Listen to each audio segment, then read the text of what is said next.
नमस्कार। आज हम टाटा इन्वेस्टमेंट कॉरपोरेशन से जुड़ी दो अहम खबरों पर जरा गौर करेंगे। जी। कंपनी ने देखिए हाल ही में अपने इतिहास में पहली बार स्टॉक स्प्लिट यानी शेयर बांटने का ऐलान किया है। हाँ, ये बड़ी खबर है। और साथ ही जून तिमाही के नतीजे भी पेश किए हैं। हाँ बिल्कुल, और ये दोनों खबरें एक साथ आई जिसने बाजार का ध्यान खींचा है। और दिलचस्प बात तो ये है कि टाटा इन्वेस्टमेंट कॉर्प जैसी पुरानी स्थापित कंपनी ने अब जाकर पहली बार अपने शेयर को स्प्लिट करने का फैसला किया है। बिल्कुल। तो आज हमारी कोशिश यही रहेगी कि इसे समझे कि भाई इस स्प्लिट का असल मतलब क्या है, ये नतीजे क्या कह रहे हैं और इन सब का निवेशकों के लिए क्या मायने हैं। हाँ बिल्कुल, तो चलिए शुरू करते हैं स्प्लिट से। 4 अगस्त 2025 की जो बोर्ड मीटिंग हुई उसमें 1:10 के अनुपात को मंजूरी मिली है। सही कहा। 1:10 का अनुपात। इसका सीधा मतलब है कि अगर किसी निवेशक के पास पहले 10 रुपए फेस वैल्यू वाला एक शेयर था, एक शेयर, हाँ। तो वो अब बदल जाएगा। हाँ। 1 रुपए फेस वैल्यू वाले 10 शेयरों में। अच्छा। तो शेयरों की गिनती बढ़ जाएगी, लेकिन यह समझना जरूरी है कि कंपनी में आपकी हिस्सेदारी का जो कुल मूल्य है वो उतना ही रहेगा। जैसे आपने पहले भी बताया, अगर मान लीजिए आपके पास 7,000 रुपए का एक शेयर था, हाँ। तो स्प्लिट के बाद आपके पास 700 रुपए वाले 10 शेयर होंगे।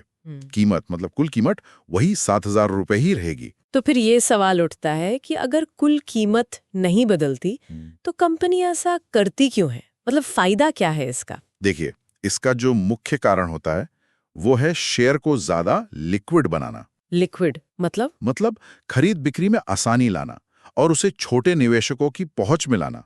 अब सोचिए, जब एक शेयर की कीमत जैसे यहां 7,000 रुपए के पार चली गई थी, हाँ, काफी ज्यादा थी, तो कई छोटे निवेशक, रिटेल निवेशक उसे खरीदने से हिचकाते हैं। सोचते हैं कि भाई एक शेयर ही इतना महंगा है। सही बात है। स्प्लिट के बाद जब कीमत घटकर मान लीजिए 700 रुपए के आसपास आ जाएगी, तो ज्यादा लोग इसे खरीद बेच सकेंगे। इससे बाजार में उस शेयर की ट्रेडिंग बढ़ती है, वॉल्यूम बढ़ता है। अच्छा। कंपनी ने वैसे ये कहा है कि रिकॉर्ड डेट वो बाद में बताएंगे।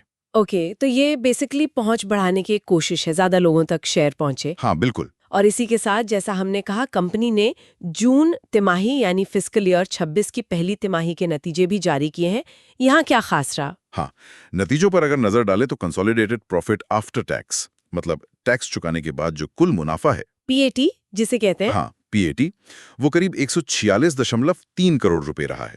और ये पिछले साल की इसी तिमाही की तुलना में करीब 11.6% ज्यादा है। 11.6% मुनाफे में बढ़त तो अच्छी लगती है, लेकिन मैंने एक चीज और देखी कि रेवेन्यू यानी जो कुल कमाई है उसमें बढ़ोतरी सिर्फ 2% के आसपास ही है। वो 144.46 करोड़ रुपए से बढ़कर 145.46 करोड़ रुपए हुई है। तो ये कैसे, कमाई में मामूली बढ़त पर मुनाफा इतना कैसे बढ़ गया? हाँ, ये एक अहम पॉइंट है और ये अच्छा सवाल है। इसका मतलब हो सकता है कि कंपनी ने या तो अपने खर्चों को ज्यादा बेहतर तरीके से कंट्रोल किया है। अच्छा, कॉस्ट कटिंग वगैरह। हाँ, या फिर उसे अपने निवेशों से, क्योंकि ये एक इन्वेस्टमेंट कंपनी है, तो अपने निवेशों से बेहतर रिटर्न मिला हो। भले ही जो मुख्य ऑपरेशनल कमाई है वो शायद उतनी ज्यादा ना बढ़ी हो। और ये चीज दिखाती है कि कंपनी मुनाफा कमाने में कुशल है, एफिशिएंट है, जो निवेशकों के लिए एक पॉजिटिव संकेत माना जा सकता है। सही। हालांकि ये देखना होगा कि क्या ये ट्रेंड आगे भी जारी रहता है या ये सिर्फ इस तिमाही की बात है। और बाजार ने इन दोनों खबरों पर, स्प्लिट और नतीजे, इन पर कैसा रिएक्ट किया? कुछ असर दिखा? हाँ बिल्कुल, बाजार का रिएक्शन काफी पॉजिटिव रहा। घोषणा के तुरंत बाद टाटा इन्वेस्टमेंट कॉरपोरेशन का शेयर लगभग 4% से 5.5% तक उछल गया था। अरे वाह। हाँ, शेयर की कीमत जो है वो 7,000 रुपए के लेवल को पार करके दिन के दौरान 7,156 रुपए तक भी पहुंच गई थी। तो 7,000 रुपए का मार्क क्रॉस कर लिया इसने। जी हाँ, कारोबार भी दिन भर में 7,040 से 7,165 के बीच देखा गया।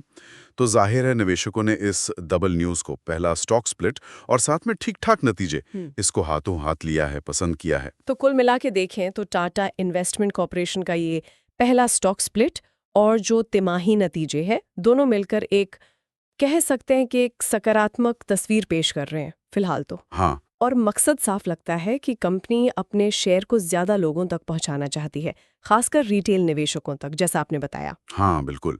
और ये हमें सोचने पर भी मजबूर करता है, क्या ये सिर्फ एक बार का कदम है या फिर टाटा ग्रुप की ये जो इकाई है, ये भविष्य में रिटेल निवेशकों को आकर्षित करने की किसी बड़ी व्यापक रणनीति पर काम कर रही है?